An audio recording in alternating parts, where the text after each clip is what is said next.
Okay, hello and welcome everyone to the IODP Expedition 386 information webinar. And thank you for connecting with us to learn more about our expedition to Giant Piston Core in the Japan Trench with the aim of testing and developing submarine paleoseismology in the deep sea. I think you will all be able to hear me. Some of you have acknowledged that you can hear us in the chat box, so that's appreciated. Thank you very much. My name is David McEnroy, and I'm your webinar host, as well as the Science Manager for the ECORD Science Operator, or ESO, which is the group that is responsible for implementing this expedition under the auspices of the International Ocean Discovery Programme, or IODP.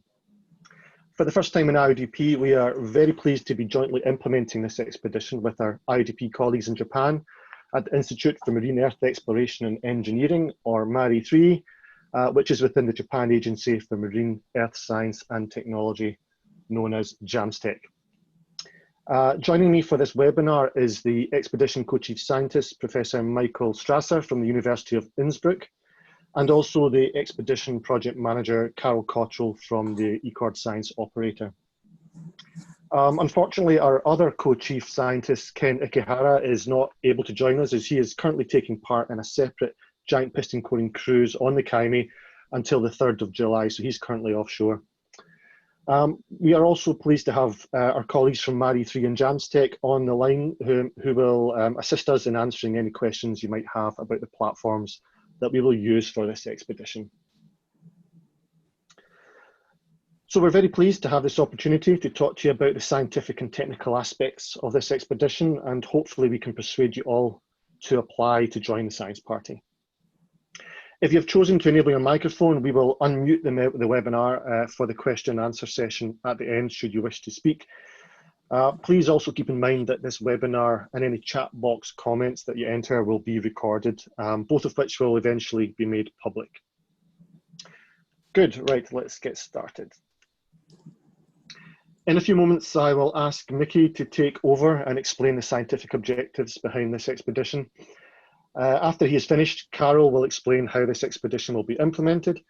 Some of you no doubt have IODP experience on either the JOIDES resolution or the CHIKU, but I'm also sure that many of you will have never participated in IODP before, so I extend a particular welcome to you. This expedition is what is called an IODP mission-specific platform expedition, and Carol will talk about what that means shortly, because there are some significant differences between this type of operation and other IODP expeditions that everyone should be aware of. I will then cover the application process and some of the steps that will take place after you apply. And then, all going to plan, we should have about 20 minutes for questions at the end. And we'll try not go over the hour, but we can do so if there are a lot of questions. If you need to leave during the webinar, you can just close your application and you will quietly leave without interrupting any of the proceedings. We'll keep all questions until the end. At that point, you can either speak up using your microphone during item 4 questions, or another popular option is to use the chat function to register a question at any time during the presentations, and then we'll try and address your questions at the end. Okay, we'll now make the switch to bring Mickey online to start the Co-Chief Science presentation. So just please stand by and bear with us. Okay, Mickey, if you can share your screen. Okay, getting there. I guess you should be able to see that now. Yes, we can. Good. Hello, everybody, also from my side. It's a pleasure to talk to you today over the web and introducing the science objectives of this IODP expedition. I'm talking on behalf of myself and my colleague Ken Ikehara, who is sailing, as just Dave introduced, and also kind of summarizing mainly the main aspects of our proposal that we wrote together with like another 20 international scientists, and we are happy to be implemented next year. So let's start with a kind of a broader overview about paleoseismology and why this is important. As many of you know, about more than 90% of the stress accumulated by global plate tectonics is actually released along active margins by subductions on earthquake. On a global average, more than about 1 magnitude S-class earthquake occurs per year, and most subduction boundaries have produced such great earthquakes. However, in contrast, only 4 giant, I'm talking magnitude 9 class earthquakes, are well documented so far by instrumental data. I've highlighted those here with the yellow stars. So obviously, short historical and even shorter instrumental record limits our perspective of earthquake, maximum magnitude and recurrence of such giant events. And examining prehistoric events preserved in the geological record is essential to understand long-term history of giant earthquakes, and is actually implemental to deliver observation data that help to reduce the epidemistic uncertainty in seismic hazard assessment for long return periods.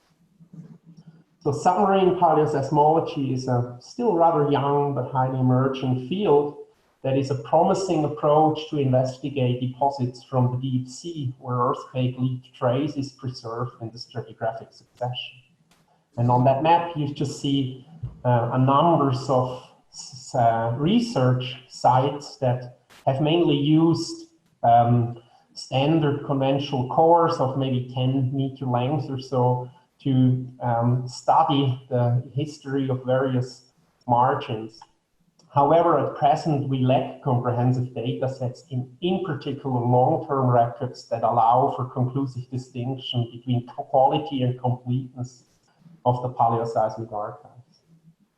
Some big challenges that we have compiled in a workshop 4 years ago in Zurich, and the literature now or the research is really catching up on this. So these big challenges are, can we distinguish different earthquakes events and types from the sedimentary record? Is there an earthquake magnitude threshold for a given signal or a pattern in the geological record? Does record sensitivity change by, for example, margin segmentation, sedimentation, and or through time? And can we link the sedimentary signal, if at all recognizable, to the earthquake rupture characteristic and really learn something fundamental about earthquakes?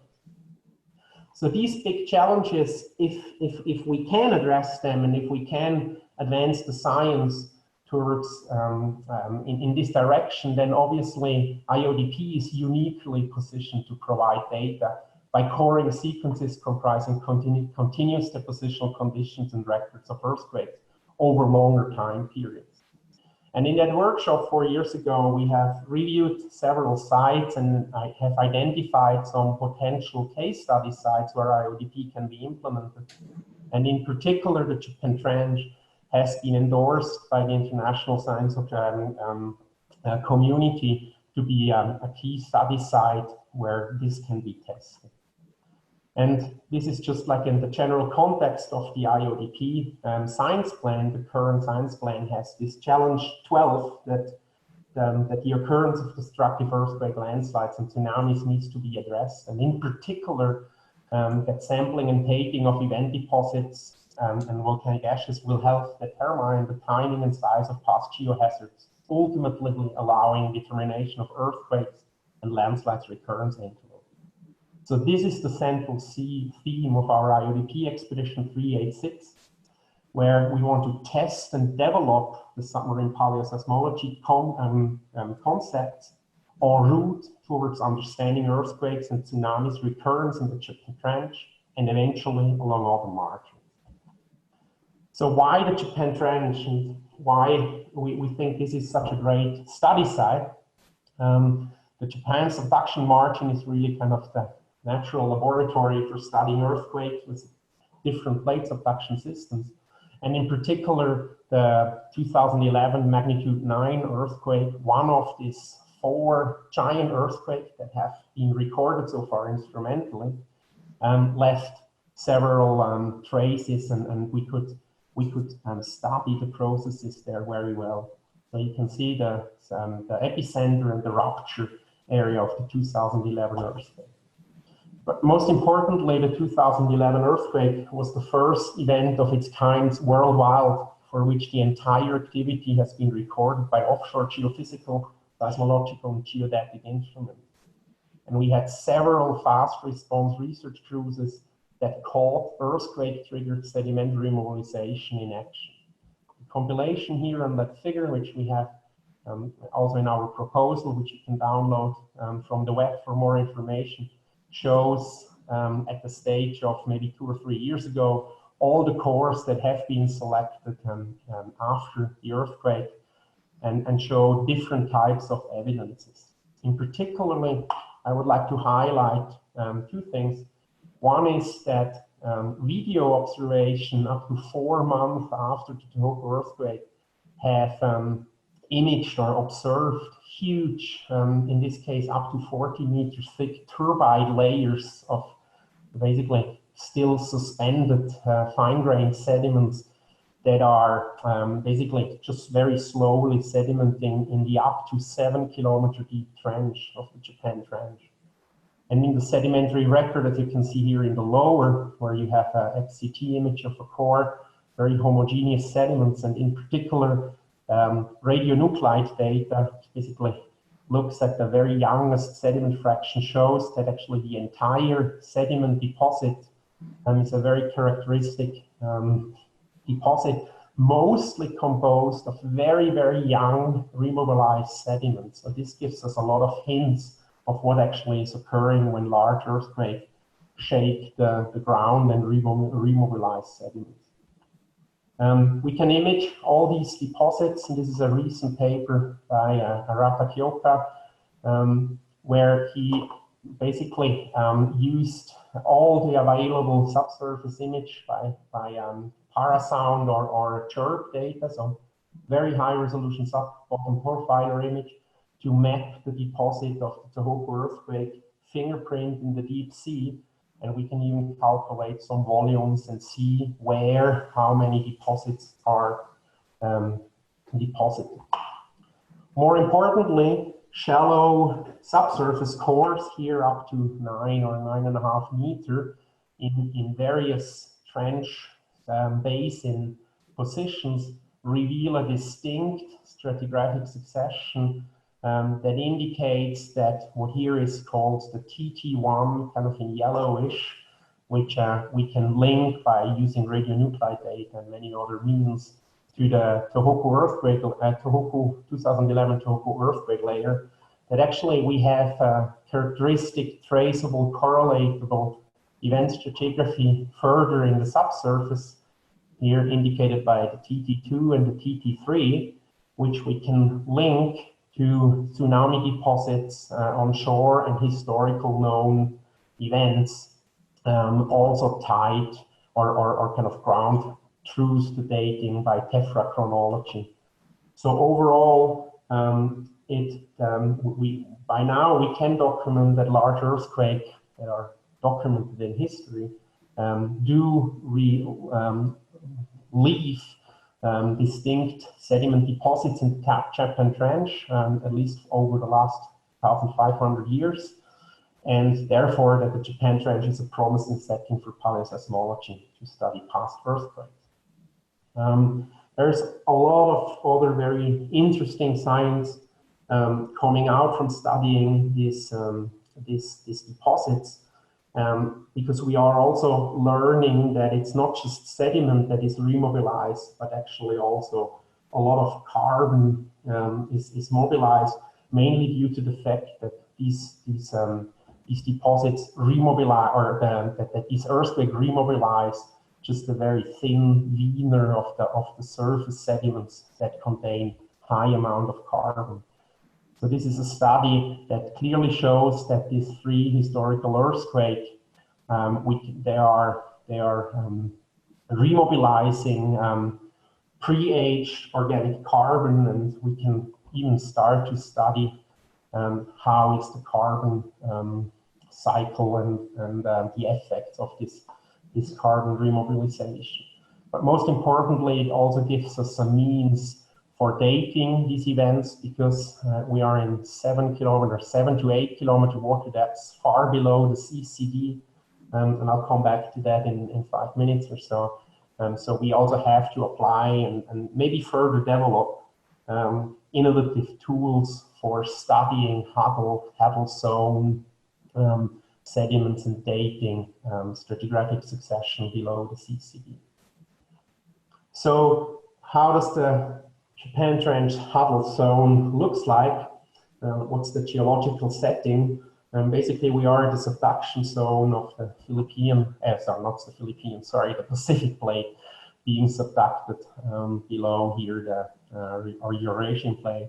And due to the bending of this very old and cold Pacific Plate, it creates horst and graben structures that are in various different patterns, are slightly obliquely subducting below the margin, and therefore produce many small local submarine bases, terminal basins. And we have also, the margin is not really characterized by major submarine canyons. We can do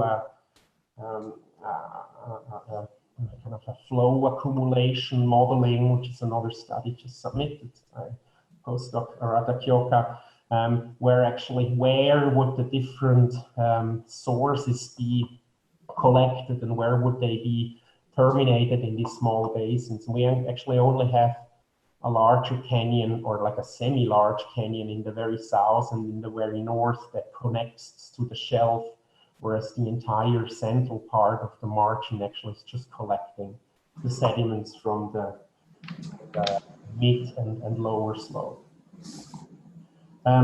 We have a huge amount of subsurface parasound data, which we're currently working up and trying to kind of get the interpretation or the stratigraphic interpretation done as soon as possible, so we can actually release these seismic data for everybody. It's not seismic data, sorry, parasound data, a high resolution subsurface acoustic data set, so we can release that for everybody to work on. So what we see so far is that these subbottom profiles from these small isolated trench basins, they image an acoustic reflection pattern which is consistent with basin field succession interbedded by episodic deposition of fine-grade turbidites, defining clear targets for deeper coring to sample older events so far not reached by conventional coring. You see here a core to parasound correlation where we nicely see the larger events. And if we go deeper, obviously the sediment gets compacted, so events seem to be smaller, but I kind of hypothesize that's due to compaction, and obviously these are all the studies and objectives that we would target for our expedition. So what are then our objectives of this expedition? To track the past earthquake in the sedimentary record and to test and develop submarine paleoseismology. And basically, these are three main objectives. We want to identify the sedimentological, physical, chemical, and biogeochemical proxies of event deposits in the sedimentary archive that allow recognition and dating of past magnitude 9 type earthquakes, or maybe smaller earthquakes, or actually other driving mechanisms. We still have, especially in the 1000 part, maybe sedimentation also triggered by major class 5 type typhoons. So this is a major objective, to identify and study our proxies that allow us to recognize this. And then we want to explore the spatial and the temporal distribution of such event deposits, to investigate along strike and time-dependent variability of sediment source, transport, and deposition processes and stratigraphic preservation. And overall, these two objectives, so 1 and 2, are actually related to our mission to test and develop submarine paleoseismology, to then eventually produce a long-term record as input for addressing objective 3, which is to develop a long-term record for giant earthquake in the Japan Trench for comparison with other global examples that may be established hopefully in the next decade or so.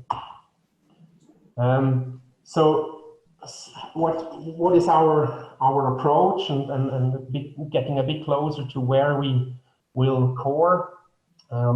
We have a multi-coring approach by the mission-specific platform, using shallow subsurface. It's 40-meter piston coring, to recover the continuous upward Pleistocene to Holocene stratigraphic succession of trench-fill bases along an axis parallel transect of the 7 to 8 kilometer deep trench. And you see here some selected parasound images. Basically, we have a pretty good cover of all these basins, and wherever we have clearly identified targets, we will take a couple of cores. And when I say a couple of cores, a key strategy is actually that we core composite stratigraphic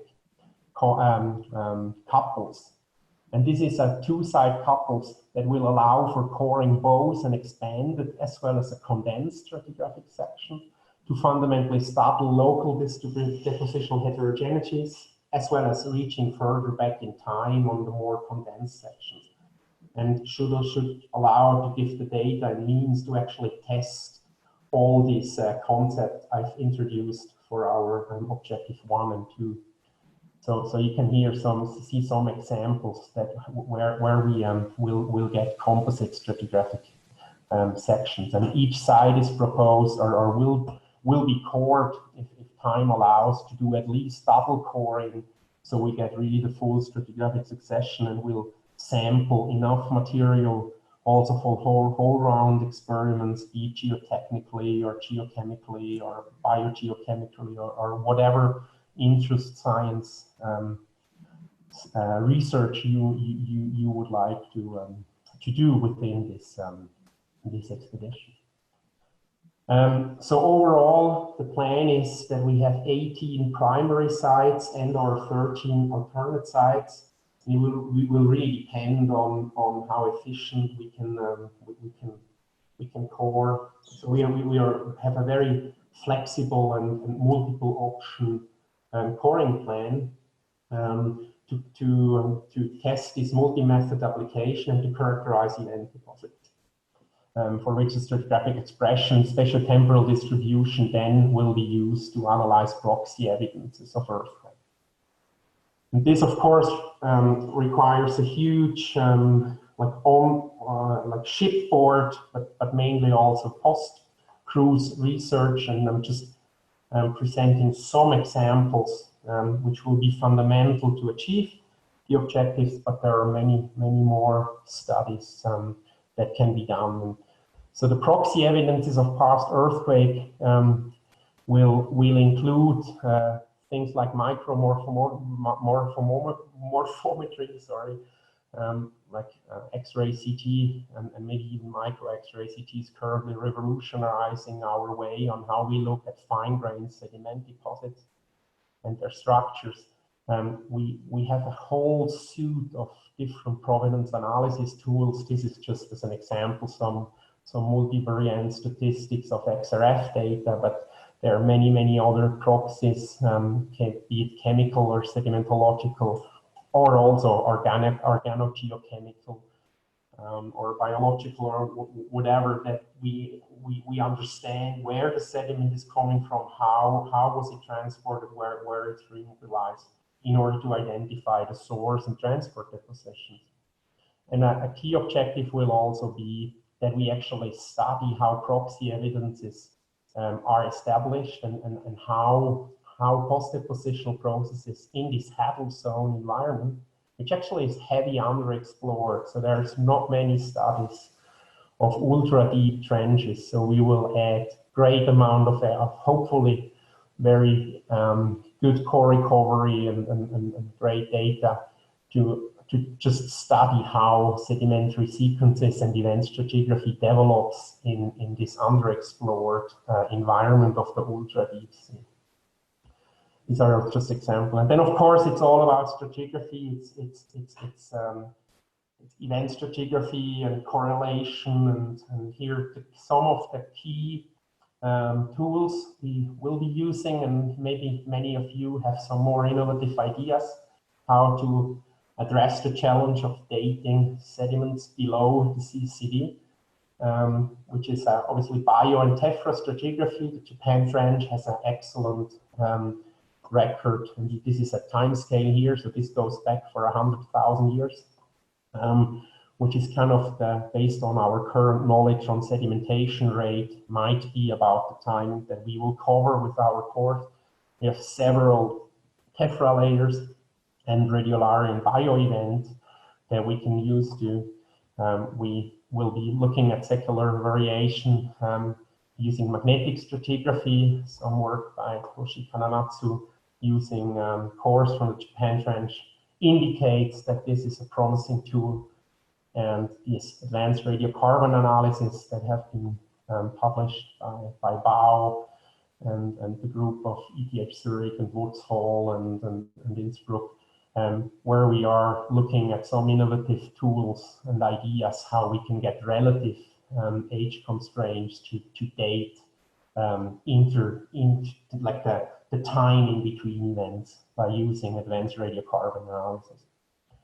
Of course, in order to address our objectives and to understand sediment distribution and how it links to being remobilized by earthquake or potentially other processes, we need to have a deep understanding of the routing system. This can be combined, for example, by turbulent flow modeling or provenance, as I said before, to really kind of know where the sediments are coming from which water depths, what are the routing systems. And it opens up, if we go into the earthquake objectives, a whole set of potentially very interesting science application for understanding seismic slope stability and also side response analysis of how do giant earthquake remobilize sediments that we eventually will be studying in the deep sea trench. So overall, I guess there might be more objectives to this, but this should be the most important ones that hopefully will allow us to use this multi-coring approach by the MSD piston coring approach to recover the continuous upper Pleistocene to Holocene stratigraphic succession of the trench fill basins. And this may potentially, hopefully, produce a fascinating record unraveling an earthquake history that is 10 to 100 times longer than currently available and will contribute tremendous to our understanding of the recurrence pattern of giant earthquakes and earthquake-induced geohazards globally. I think this is my end of the presentation, and I guess I'm happy to take any questions if we go to item 4, I understand from Dave, and I will give back. Yes, thank you, Mickey. That was excellent. Thanks very much. So yes, as Mickey says, we'll just hold the questions until the end because we just want to make sure that all the information is given. I see we haven't got any questions yet on the chat, so this is just a reminder that you can enter questions in the chat box at any time during any of the presentations. Okay, let's move on to the implementation of the expedition. Just bear with me while I change screens.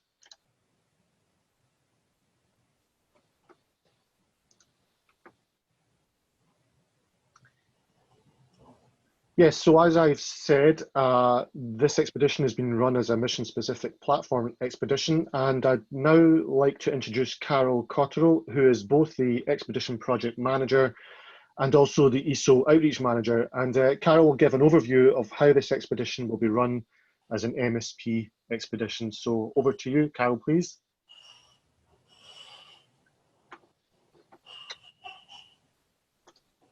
Oh, let's just find out where Carol is.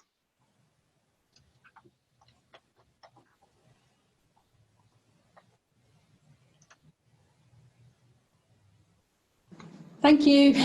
That's you now, sorry about that. Apologies, everyone. I was put on mute. Dave knows me too well. So, good morning, good afternoon, good evening to everyone from wherever you happen to be dialing into this from. Dave, could you go on to my presentation, please? So, you may or may not realise there are 3 implementing operators who work within the IODP programme. We have the JOIDES Resolution and the Chikyu, who are our dedicated drill ships, and ECORD work on what are called mission-specific platform. These can be very varied in their size and in the scope of where they can operate, and that provides the flexibility within the programme. So as you can see from this slide, in the past, we've used icebreakers, we've used high-class dynamic positioning ships, we've used lift boats with mining drill rigs, and we've also used research vessels with seabed drills. So it gives us a vast range of flexibility. Thank you, Dave. And so an outline of the MSP, you can see from the pictures there the range of vessels that we sail on, but there are some things that are always set. So we will have around 30 people who will form the science party. And we operate in 2 phases. This is where we are quite different from the other 2 platforms. The first phase, or part 1, is the offshore phase. We don't split the cores at sea. So we tend to work with a limited number of scientists from the science party offshore, but we make sure that we measure all the ephemeral properties and that we make measurements and observations that guide drilling, but also monitor the drilling statistics so that we can use those later on. And we do all the time-sensitive sampling here, so that would include microbiology samples. We then move on to the second phase, or part 2, which is the onshore science party. And normally at this point, I would be describing all of the amazing facilities at the IODP Bremen Core Repository in the Marham. But in this instance, we're being able to work with our collaborators from JAMSTEC, and we'll actually be using the CHICU, who will be alongside in port. So here is where our cores are split.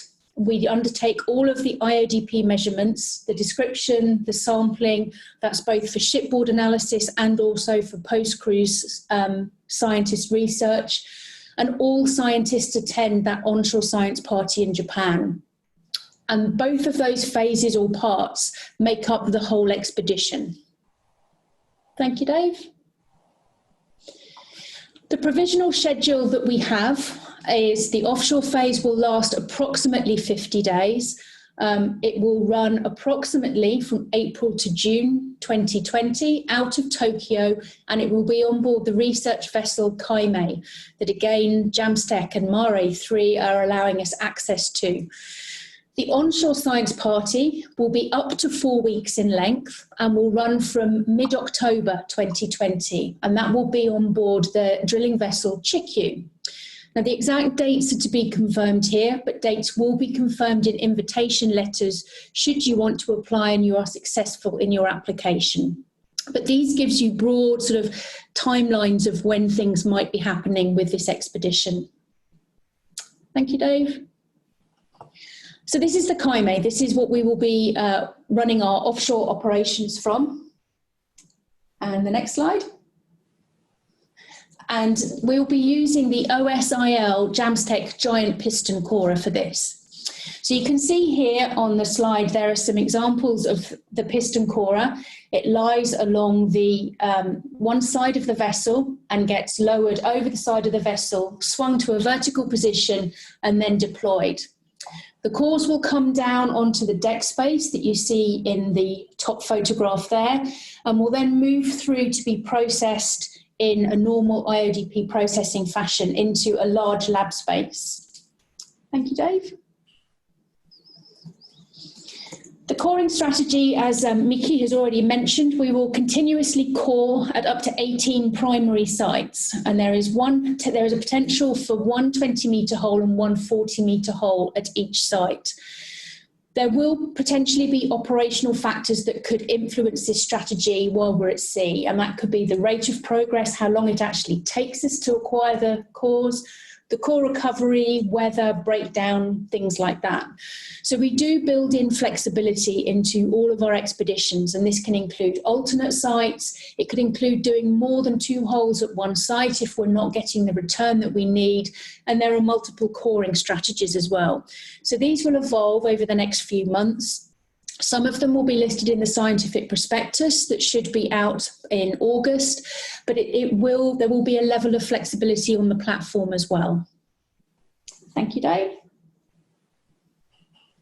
So going into the exact nature of our offshore operations for mission-specific platforms, our priorities are core recovery and then the recording of the drilling data and the core curation. As noted before, we don't split offshore. We can do initial lithological descriptions, and those will be from the core catch or the shoes or through the liner. And there's also the chance to do smear slides for micropaleontology if required. We will look at the inorganic geochemistry and microbiology as ephemeral properties and sample preservation. And then physical properties will be logged using a multi-sensor core logger. Thank you, Dave. So I just wanted to show you two sets of the way that we work. Normally, we ship ourselves around the world onto any vessel that is suitable using a series of turquoise containers. And on this slide here, you can see examples of our curation and our geochemistry container. These will still be coming with us this time, although most of the actual operations we envisage being in Lab 3 that you see on the other side of the slide. And these are photographs from a recent coring expedition that one of our ESO drilling superintendents went on. The microbiology container in the centre will not be coming with us, but we have the capacity in Lab 3 to actually move any equipment required for microbiology into that space, as well as there being a dedicated cold room that could be used for microbiology as well. So although we won't have the container, we do have the capacity should anyone want to do any of that offshore. Thank you, Dave. And just some pictures of life on the Kaimei. You can see here a typical cabin, the mess, the bathrooms. We do have to say to people that they are common bathrooms. There are separate facilities for males and females, but the cabins are not en suite. But on the plus side of things, the food is incredibly good offshore. And I've heard that it's a very nice working environment to be on the Kaimei. Thank you. The onshore science party, this will be conducted on the Chikyu.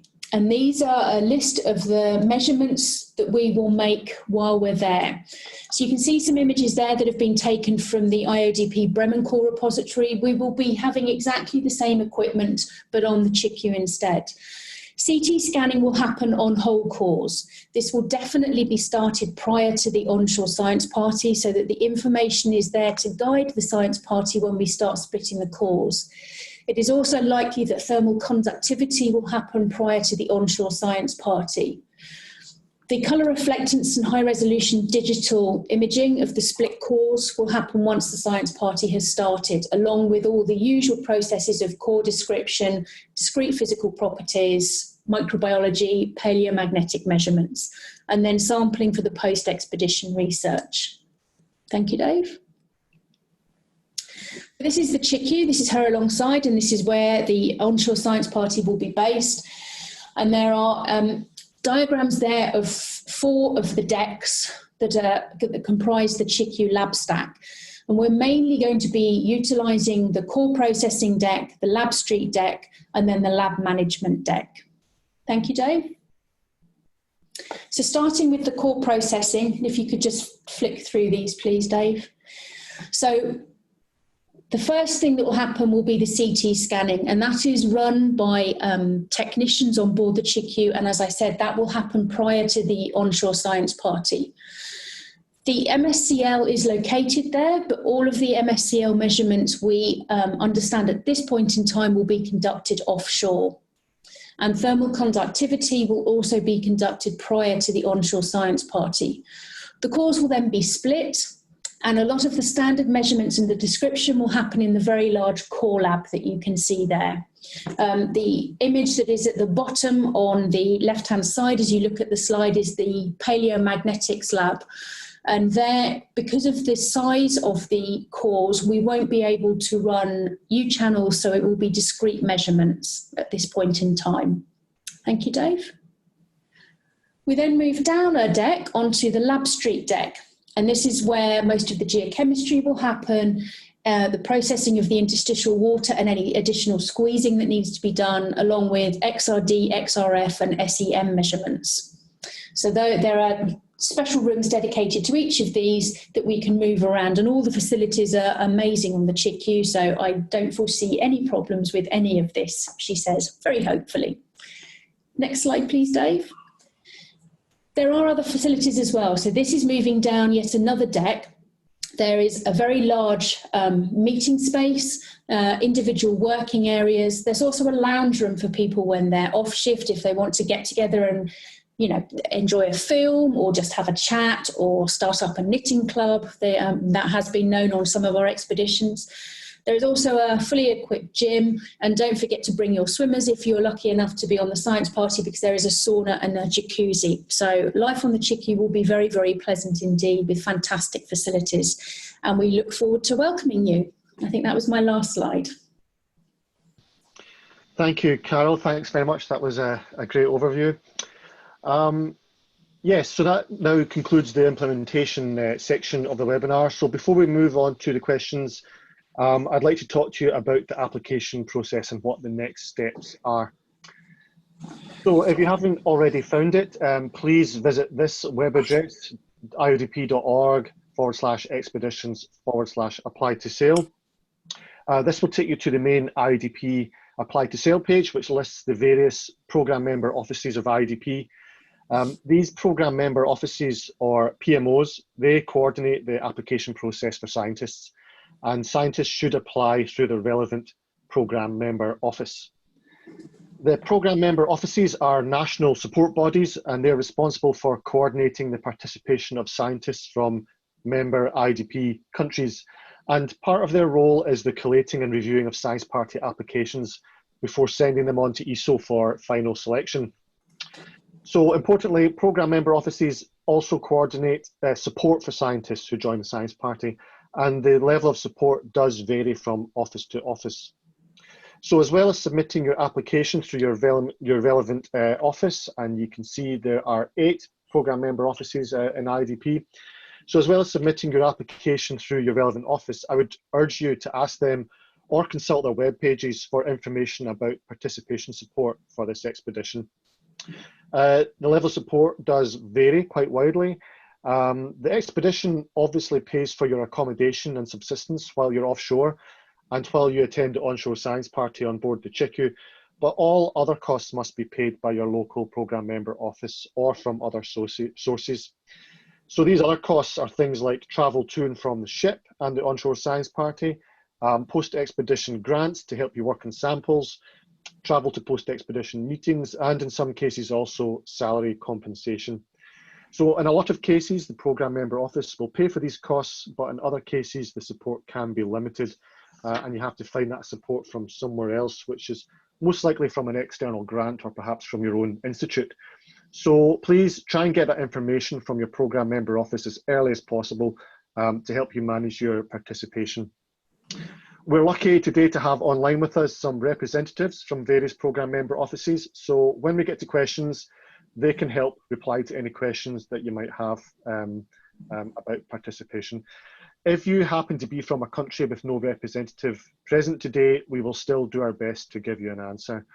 Although ultimately, the best course of action will be to visit the website of your local program member office and contact them directly for guidance. Okay, so in terms of the next steps then, the application deadline is the 5th of July, which I think is 2 weeks on Friday. The program member offices will then assess the applications and they'll pass the shortlist to us, to ESO, by the 16th of August. And then ESO and the co-chiefs will start to select a science party, and we'll start doing that in September this year. And we will do that based on expertise, but also nationality. We have to respect how the program is funded, and there are national quotas that we have to adhere to.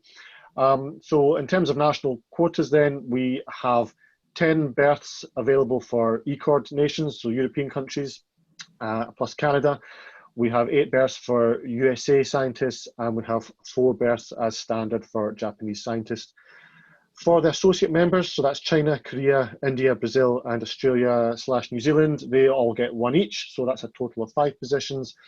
But we also have 3 positions available for countries making an in-kind contribution. So for this expedition, Japan, through JAMSTEC, is contributing additional facilities, so that we anticipate being able to reward extra berths for researchers from Japan, in addition to the 4 that Japan receives as standard. We expect to issue the invitations starting in September and continuing into October this year. And the invitations will be for either offshore, onshore participation or onshore only participation. There is no provision for an offshore only role. At this stage, we will send you an invitation pack which contains extended information about the expedition, and that will include everything from safety training and medicals to how to submit a sample request and how to request bringing any third-party equipment on board that you might want to bring. All scientists who accept invitations and participate in the expedition will have the same rights and obligations.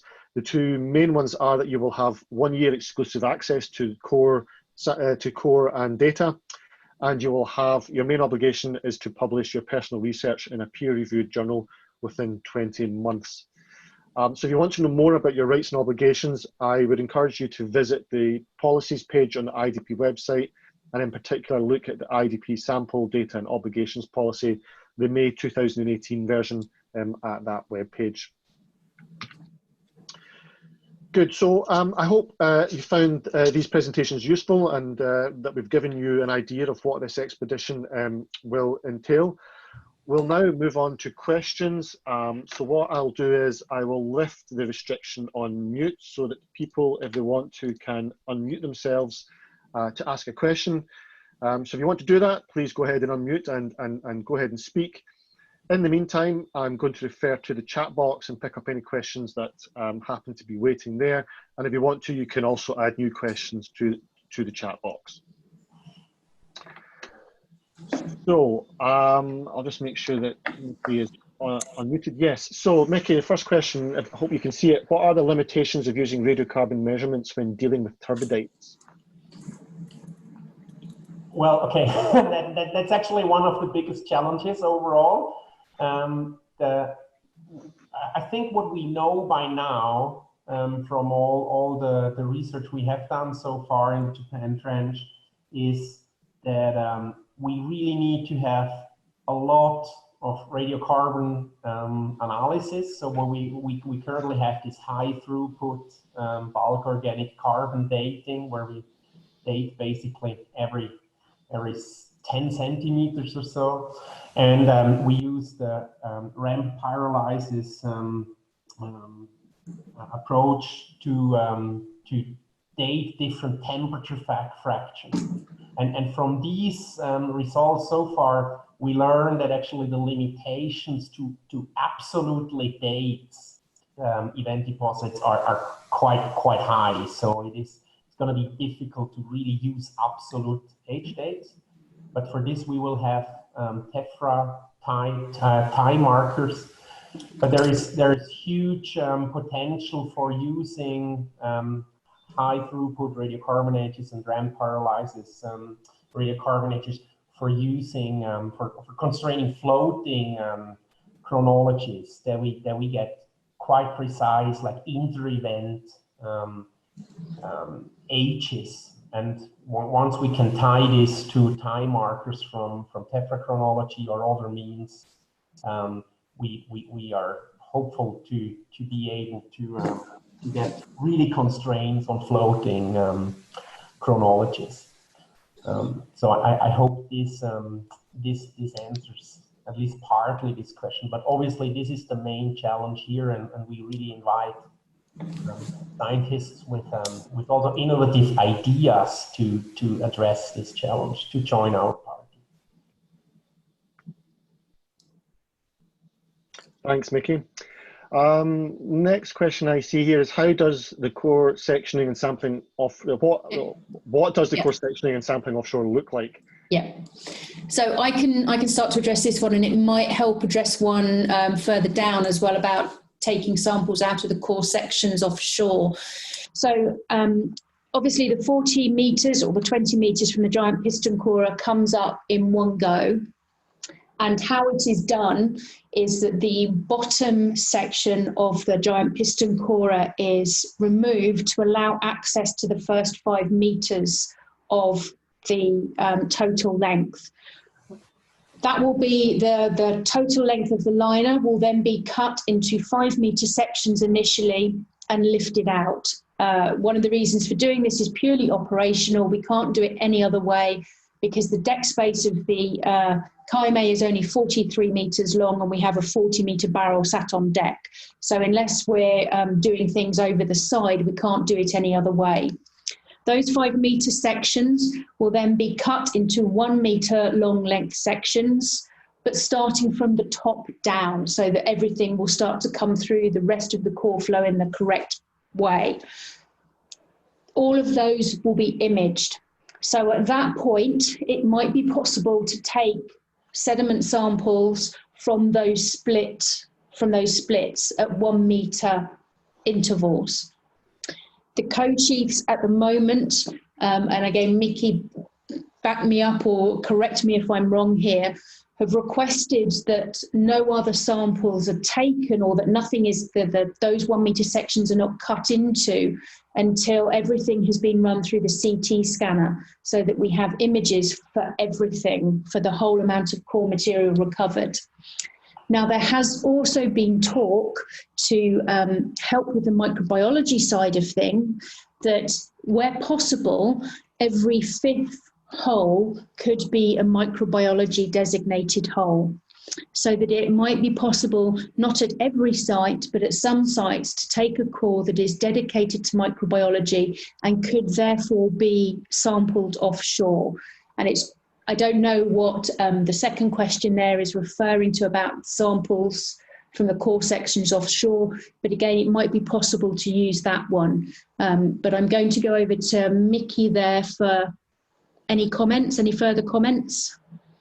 No, I think you actually covered it great. I mean, we will really have several sites that look alike. You know, they have, based on parasound or subsurface images, we see the event deposits, and we will choose some of the sites. If we have applicants with great research objectives that require instantaneous sampling for their science objective, we will make sure that, as you said, every 5th core or whatever the number will be and needed.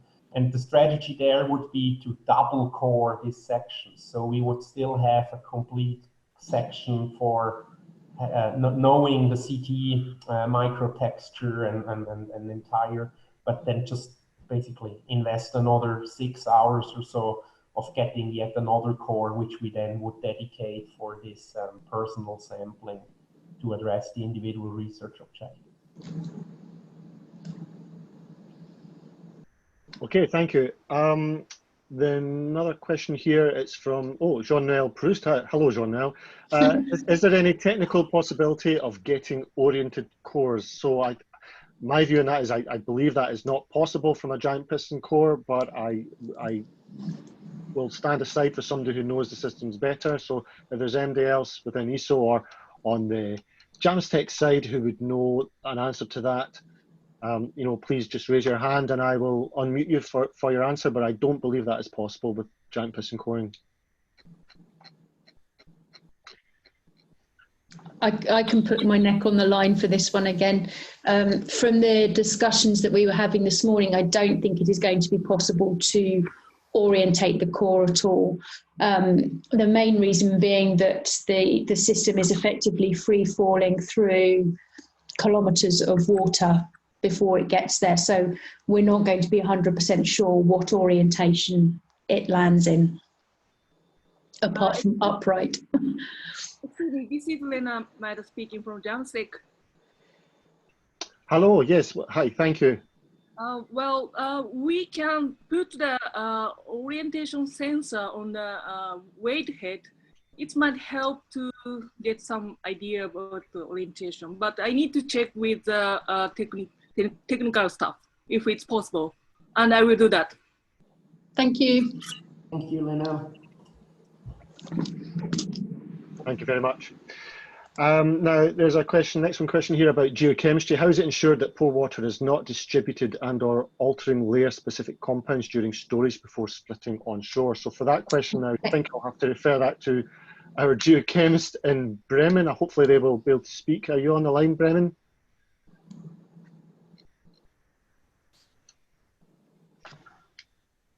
Possibly not. Well, while we... I could answer. Well,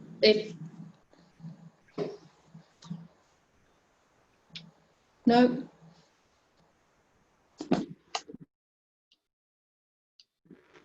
Well, No. maybe I can try. I'm not a geochemist, but just like from what I understand is actually there will be a full geochemical pore water analyzing program during the offshore phase. For all analysis that are time sensitive.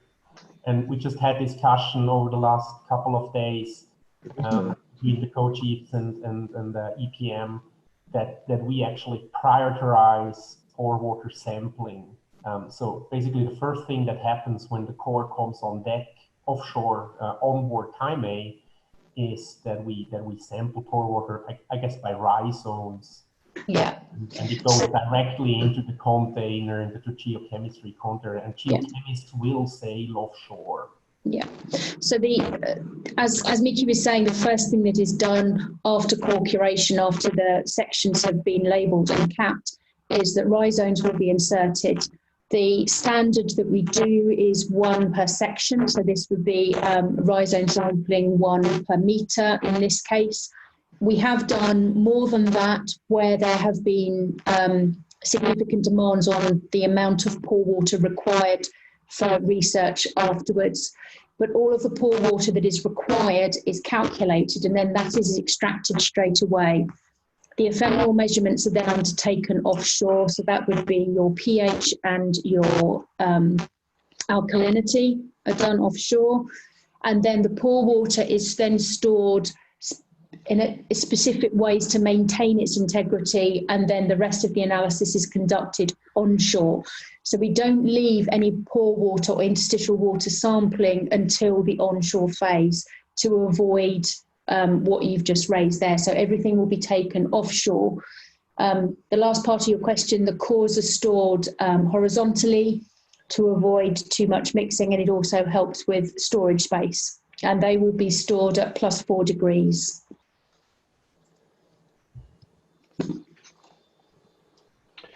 Thank you, Carol.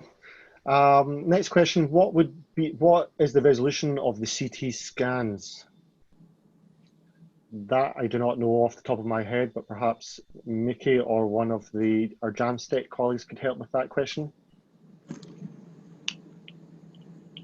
Well, I don't know the exact numbers, but it's definitely a medical CT type of scanner. I think it's like 560 resolution on the entire 6 or 6.5 centimeter diameter. So we are talking voxel size of in the sand fraction. But just to propose or stimulate some of the ideas, obviously we are kind of hoping micro CT applications for post-growth researchers, so to go into the micrometer scale voxel resolution if people are interested in that. So it's a medical type CT scanner on board GQ. That helps. Thank you, Mickey. There's a question here on application, and it's, can an applicant select onshore only or offshore and onshore option, or will that be decided by the co-chiefs? So the answer is that you can, when you apply, you can specify a preference for onshore only, or even a preference for offshore and onshore. So, and that will be taken into account when we do the staffing. At the end of the day, it will be up to the co-chiefs and ISO to decide how we want to exactly staff an expedition, but we will take preferences like that into consideration. So I think the call for scientists does say that you can do this in your cover letter or as part of your application. If you do have a preference, then you can state it, and we will take that into account.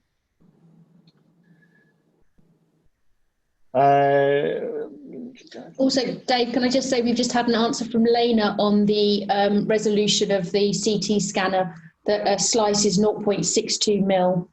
Right. So thank you, Lena. Yep, thank you, Lena. That's great. So we have two questions here. Would it be possible to measure the temperature gradient of the seafloor sediment along the piston core with miniature temperature loggers? Now that I do not know the answer to. Is that something that has been done before, anyone?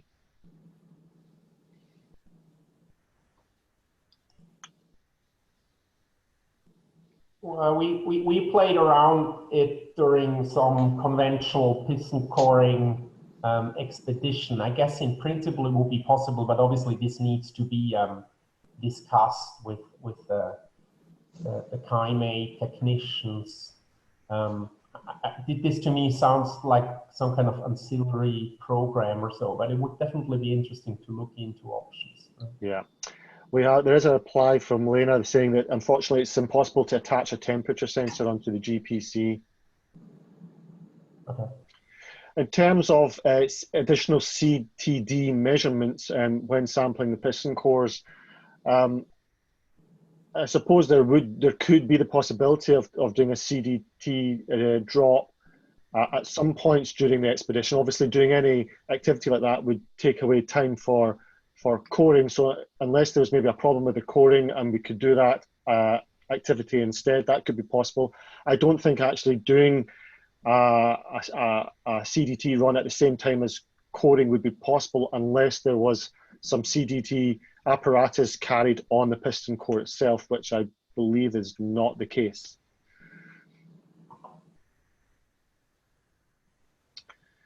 While other people maybe think about my answer, whether that was correct or not, we can move on to this question. Why could we decide, how could we decide the age by paleontology, such as using radiolarians? I guess that's a question about, I think that question is about, can we determine ages in real time during coring using micropaleontology? And an answer to that would be, while we could have access to samples from the section ends during coring on the ship, and therefore it would be possible to do some analysis, micropal analysis offshore that could give us the age in more or less real time. And certainly at the onshore science party on the Chiku, there will be a full micropal program where the age models could be determined.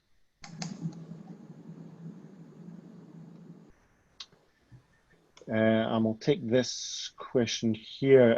Yes, this is about budgeting. Yes, so your participation on the expedition, the program will pay for the trip to the ship and to the onshore science party. Depending on your program member office, it's up to them to decide how much they want to fund any additional travel around the expedition. So it's true that there are other activities. There could be pre-cruise meetings. There are certainly at least one, perhaps two post-cruise meetings that people will join, and it will be up to the program member office to decide the level of funding for those trips.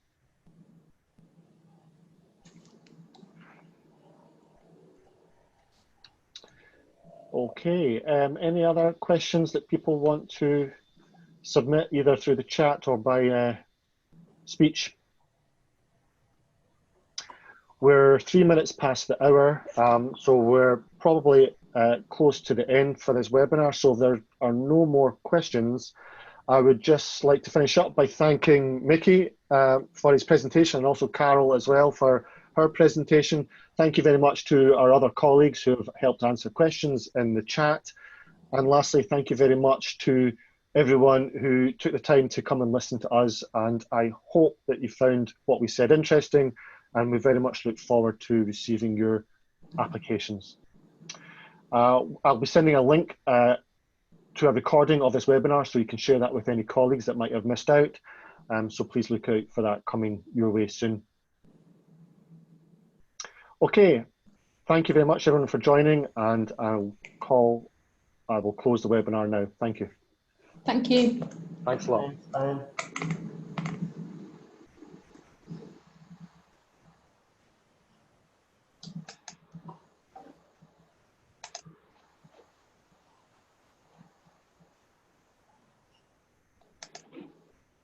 Dave, will the question be recorded as well?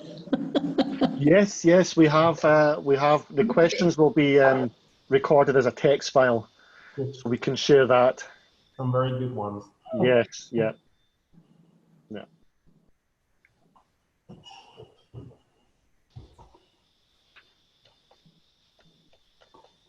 Yeah, I think that was quite good. We had, I think at its peak, we had about 54 participants. That's not too bad. Not too bad. Great. Yeah. That's good. No one wants to leave. Yeah, well, I do hang around for 5 minutes just in case there's any business to tidy up, and I usually find people drift away. So thanks, Mickey. Thanks, Carol. They were both very good presentations, very interesting. Yeah, thank you. Yeah. Let's hope we get good applications and then we catch up later. Huh? Yeah. I'm actually a bit tight on schedule. I'm leaving and trying to. Yes, that's fine. Yeah, that's absolutely fine. Yeah, so thanks very much. Yeah. Okay. Bye-bye. Thanks, Mickey. See you. Bye-bye. Bye-bye. Bye, Mickey. Bye.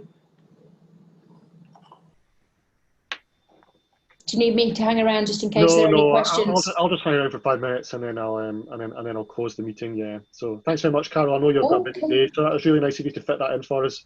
That's all right, no problems. Yeah. Bye. Thank you. Bye.